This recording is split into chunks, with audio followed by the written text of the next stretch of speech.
On December 1st, 1948, a body of an unknown man was found on Somerton Beach in Adelaide.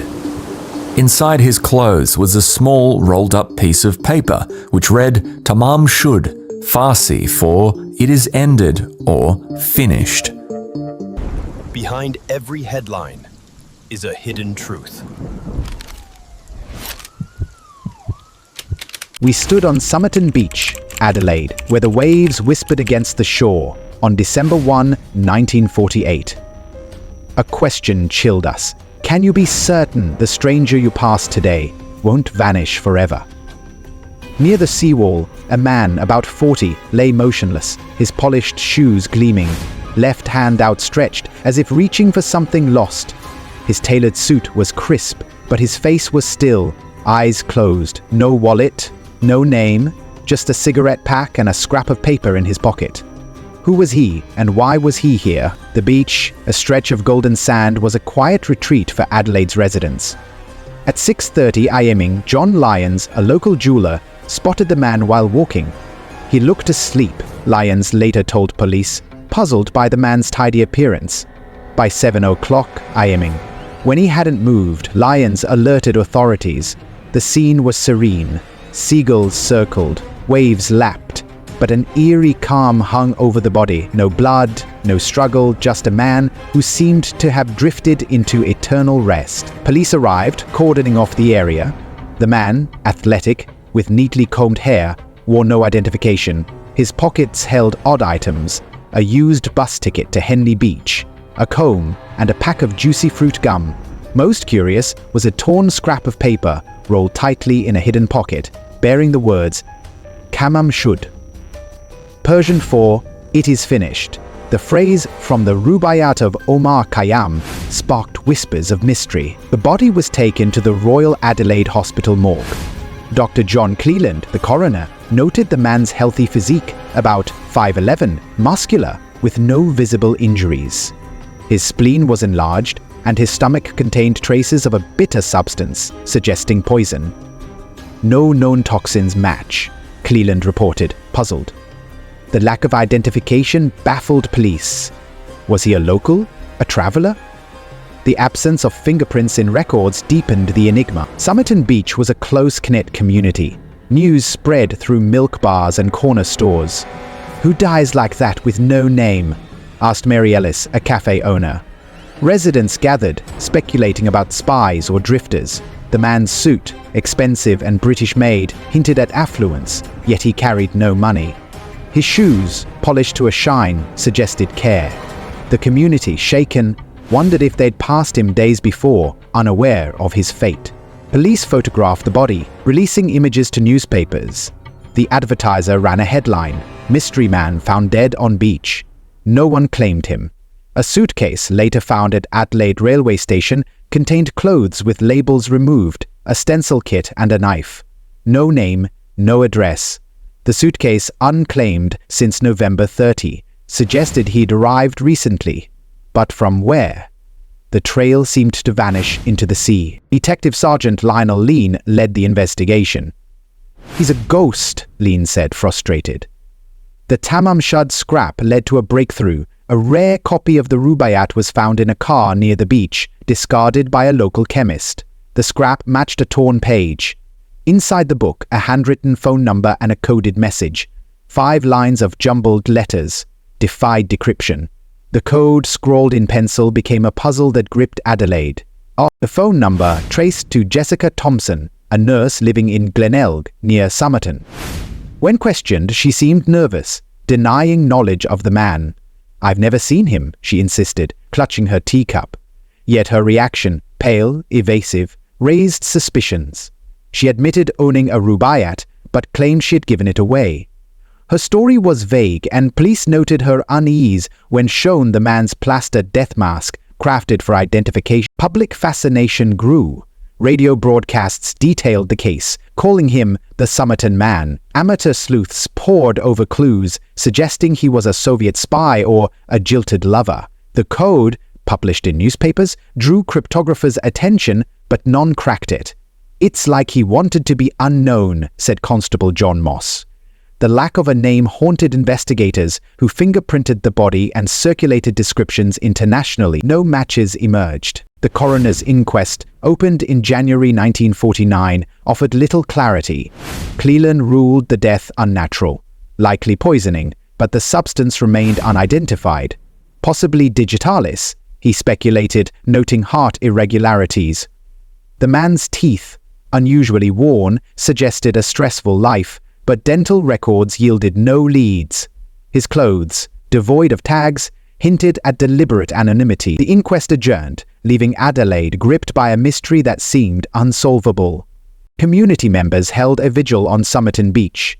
"He deserves a name," said Ellis, lighting a candle. Families left flowers by the sea wall, mourning a stranger. The man's face, sketched in newspapers, became a haunting image. Was he running from something? Hiding? The suitcase's contents, thread, a screwdriver, a pair of trousers, offered no answers. Each item, meticulously catalogued, deepened the sense of a life erased. The discovery of the Somerton man's body on December 1st, 1948, sent ripples through Adelaide. By noon, police had mobilized, determined to uncover his identity. "Someone must know him," Detective Sergeant Lionel Lean declared, addressing his team at the Adelaide CIB. The community, gripped by unease, rallied to help. Volunteers combed Somerton Beach, while others posted flyers with the man's description. Male, about 40, 5'11", athletic, brown hair. Yet, as days passed, the absence of a name deepened the mystery. Police began with the basics. The man's fingerprints were taken at the morgue, cross-checked against South Australian records. No matches. "He's not local," Constable John Moss noted, frustrated. Interpol was contacted, sending prints to London and Washington. The response? No hits.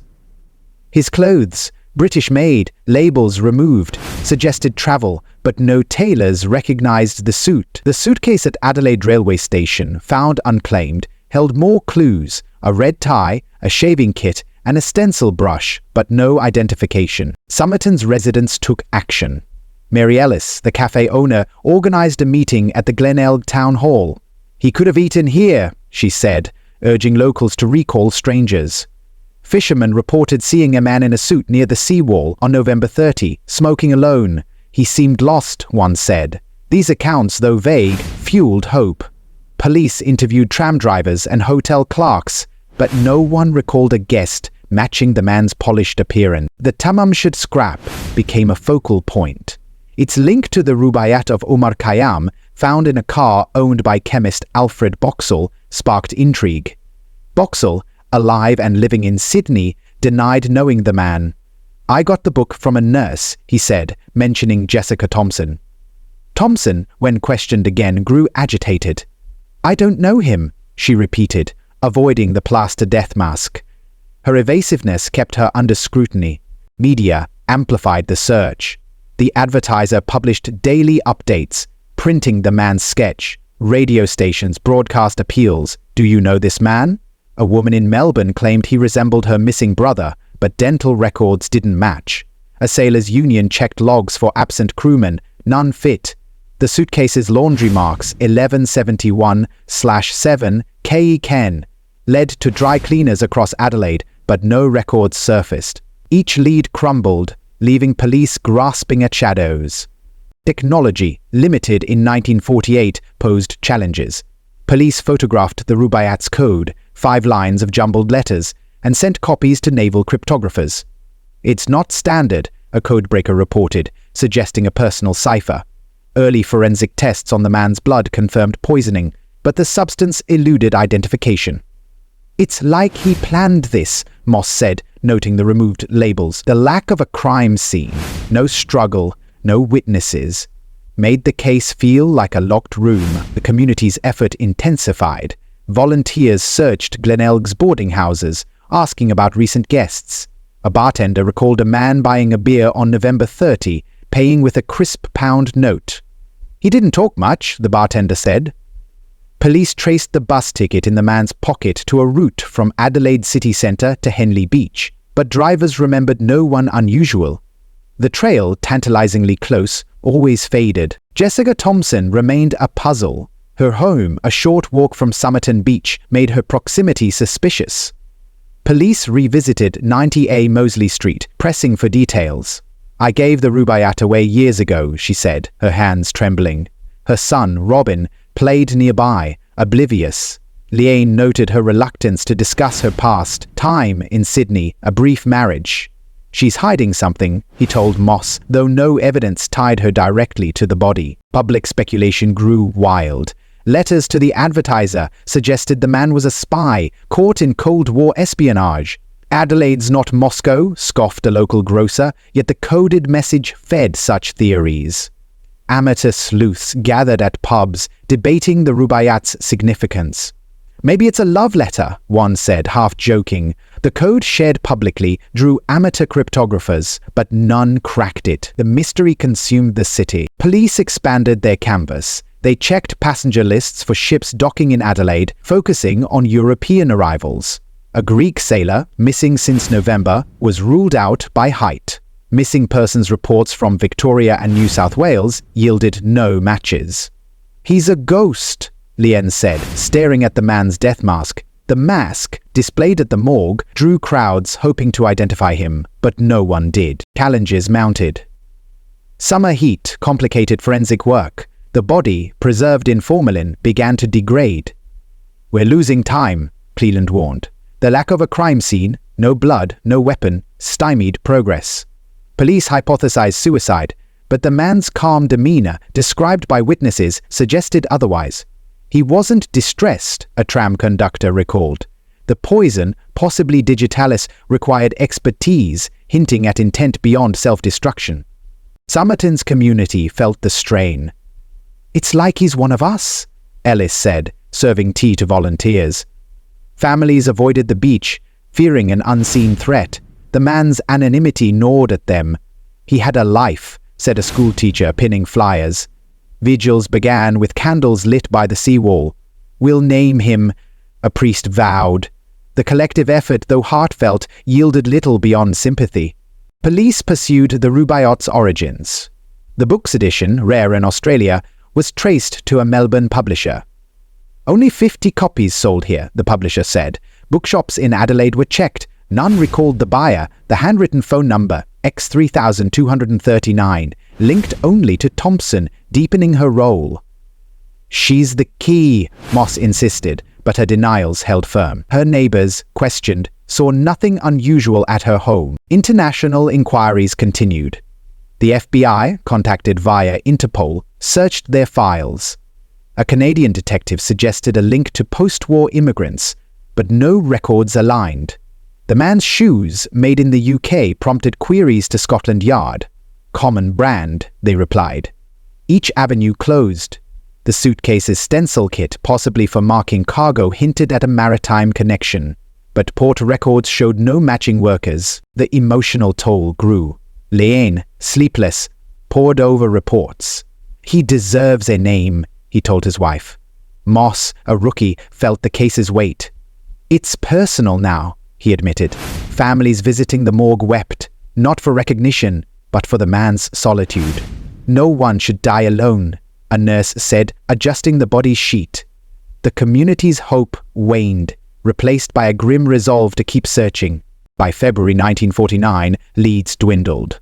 Police issued a nationwide alert describing the man's scars. A small one on his wrist, another on his leg. A Sydney tailor recalled altering a similar suit, but the client was alive. The Rubaiyat's code, analyzed by mathematicians, remained gibberish. It might mean nothing, a professor warned. Yet its presence, deliberate and cryptic, suggested otherwise. Somerton's residents refused to forget. Ellis printed posters funded by local businesses. "He's ours," she said, pinning one to a lamppost. Schools held assemblies, urging students to ask parents about strangers. A fisherman donated his day's catch to fund a reward. The effort, grassroots and determined, kept the case alive, even as police faced mounting pressure to move on. A breakthrough seemed possible when a woman in Perth reported her missing husband, an engineer. "He loved poetry," she said. Police rushed to compare dental records, but the teeth didn't match. "Another dead end," Moss sighed. The suitcase's knife, well worn, suggested a trade, but no guilds recognized the tools. The man's anonymity, once a curiosity, became a wall. The search's urgency faded by spring. "We've done all we can," Lien told reporters. The body, still unclaimed, awaited burial. A public fund, started by Ellis, raised money for a gravestone. "He'll have dignity," she said. The community's resolve, though weakened, held firm, driven by a shared need to honor a stranger who'd become part of Adelaide's story. Decades later, in 2022, the investigation saw new life. Professor Derek Abbott's team at the University of Adelaide extracted DNA from the man's hair, preserved in police archives. "We have a chance," Abbott said, using genealogical databases. The DNA suggested Carl Webb, a Melbourne engineer, born 1905, last seen in 1947. "It's plausible," Abbott told reporters, but no photos or family records confirmed it, leaving the name a fragile lead. Somerton Beach, now a tourist spot, bore the case's echo. "Carl Webb? Maybe," a jogger said, passing the sea wall. The investigation, spanning decades, revealed Adelaide's persistence, yet the code, Thompson's silence, and the man's motives remained locked. The Somerton Man, a shadow in 1948, continued to challenge investigators, his secrets buried deeper than his grave. The Somerton Man case, unresolved by mid-1949, left Adelaide in a quiet unease. Buried on June 14, 1949, in West Terrace Cemetery, the man, still nameless, rested under a simple gravestone. "Here lies the Somerton Man."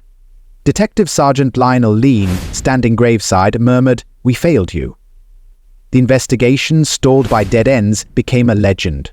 Yet, over decades, the community's resolve, modern science, and relentless curiosity kept the mystery alive, transforming a stranger's death into a symbol of unanswered questions. No formal trial occurred. No suspect was charged.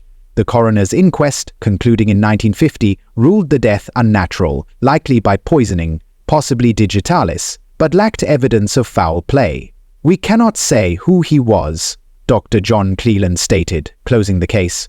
The Rubaiyat's code, the Tamám Shud scrap, and Jessica Thompson's evasiveness remained enigmas. Without a perpetrator, Adelaide turned inward, grappling with a crime that felt both intimate and impossibly distant. The community mourned collectively. Mary Ellis, the cafe owner, organized vigils by Somerton Beach's seawall.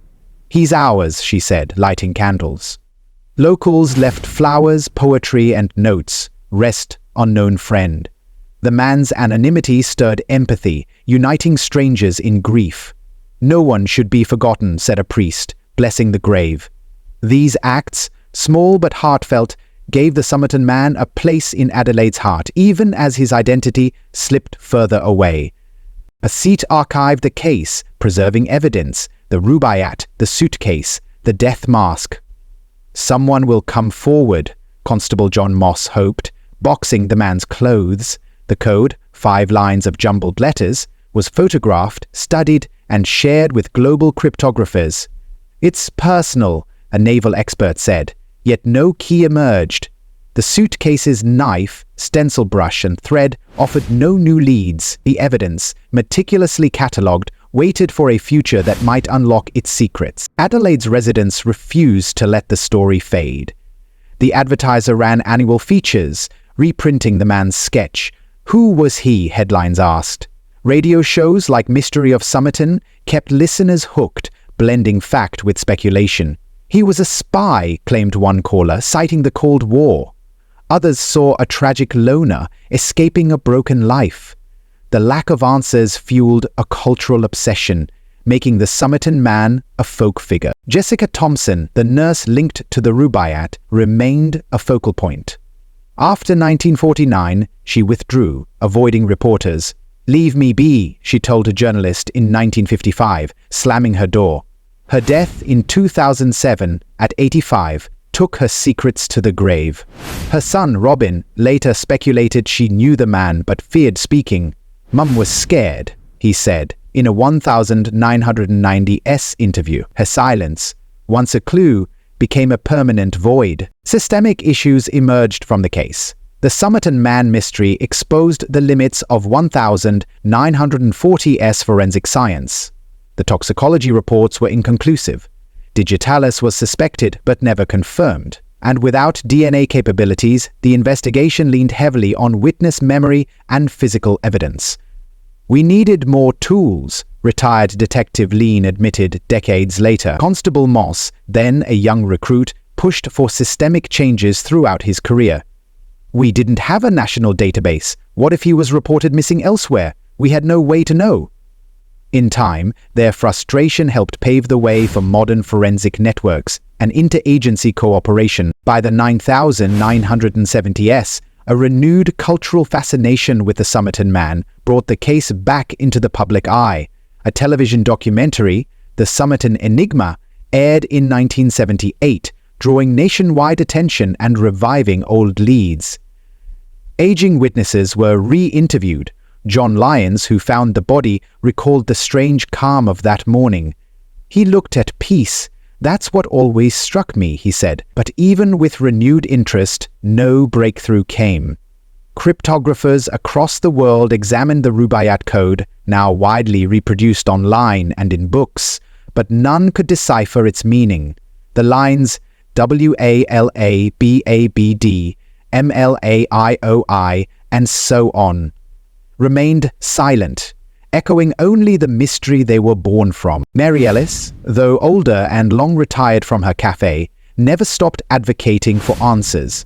She passed away in 1989, her obituary noting her dedication to a man she never knew but never forgot. Her daughter, continuing the legacy, kept the vigil alive at the seawall. Candles still flickered every December 1, the anniversary of his discovery.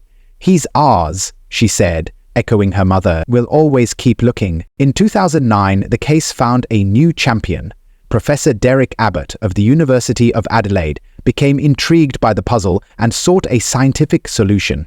With a multidisciplinary team, he re-examined every known piece of evidence: the suitcase, the clothing, the death mask, and the code. He proposed exhumation for DNA testing. After years of bureaucratic delay, the exhumation was finally approved in 2021. "We owe it to him," Abbott said. "Every human being deserves a name." Modern sequencing revealed partial mitochondrial DNA from hair samples preserved in a cast of the man's head. Using genetic genealogy, Abbott and his collaborators began tracing distant relatives through public databases. After painstaking work, in July 2022, Abbott announced, "We believe the Somerton Man was Carl Webb." Carl Charles Webb, born in 1905 in Footscray, Melbourne, had worked as an electrical engineer and instrument maker. Married to Dorothy Robertson, he reportedly became estranged around 1947. She filed for divorce the same year. After that, Webb vanished. There were no photographs, no travel documents, no death certificate, only silence. Webb had no known children. His DNA was linked to distant cousins, pieced together through genealogical triangles. The case, it seemed, finally had a name. The news shook Adelaide. Headlines read, "Mystery Man identified after 74 years." Social media buzzed with theories. Was Carl Webb fleeing a broken marriage? Was he ill, choosing death quietly on the beach? Why Adelaide? And why the Rubaiyat? No one knew for sure. The answers were now speculative. Professor Abbott acknowledged, "We may never know what brought him here or why he erased himself, but at least now we can say his name." Jessica Thompson's connection remained unresolved. Some theorized that Robin, her son, may have been Webb's child, an idea bolstered by physical resemblances and speculation, but never confirmed due to privacy concerns. Robin died in 2009, but his daughter, Rachel Egan, cooperated with Abbott's research. "My family may have known him," she said carefully, "but the truth died with my grandmother." Jessica Thompson never admitted to knowing Carl Webb. Her silence, impenetrable in life, remained intact in death. Meanwhile, the Rubaiyat itself, its code, its symbolism, its presence, retained its aura. Some scholars proposed the code might be a mnemonic or a personal shorthand never meant for decryption. Others believed it was part of a spy operation, given the Cold War context. It's possible, Abbott conceded, but unlikely we'll ever prove that. Despite the resolution of Webb's identity, the case still felt open-ended. The true cause of death remained uncertain. The book's origin was unresolved. The suitcase, the tools, the knife, all these pieces painted a life of precision, preparation, and perhaps sorrow. Was Carl Webb escaping something or someone? Or had he simply chosen a quiet end in a place where no one knew his name? In December 2022, a memorial was held again at West Terrace Cemetery. This time, the gravestone was updated. Carl Webb, the Somerton Man. Locals, journalists, students, and the children of former investigators gathered under grey skies. Some wept. Others stood silent. Abbott laid a copy of the Rubaiyat on the grave. "He's remembered now," he said. The Somerton Man's story, spanning nearly 8 decades, transformed from a forensic mystery into a reflection on identity, memory, and the persistence of human curiosity. In a world increasingly saturated with information, he was a ghost who defied classification. And yet, by refusing to vanish completely, he became more than just an unsolved case. He became a symbol of every life that slips through the cracks, of every question that refuses to be silenced. As the waves still whisper against Somerton Beach and joggers pass the old sea wall, the story lives on. The mystery, once cold and impenetrable, has a name, but its meaning remains. Carl Webb, the Somerton Man, may never be fully understood, but in the questions he left behind, he reminds us that every life, no matter how quietly it ends, echoes through time. If stories like these move, you don't forget to subscribe to Crimes That Linger, where we explore the cases that still haunt the world. From grisly disappearances to long-awaited justice, we bring you true crimes that leave a lasting mark. Hit the bell so you never miss a story.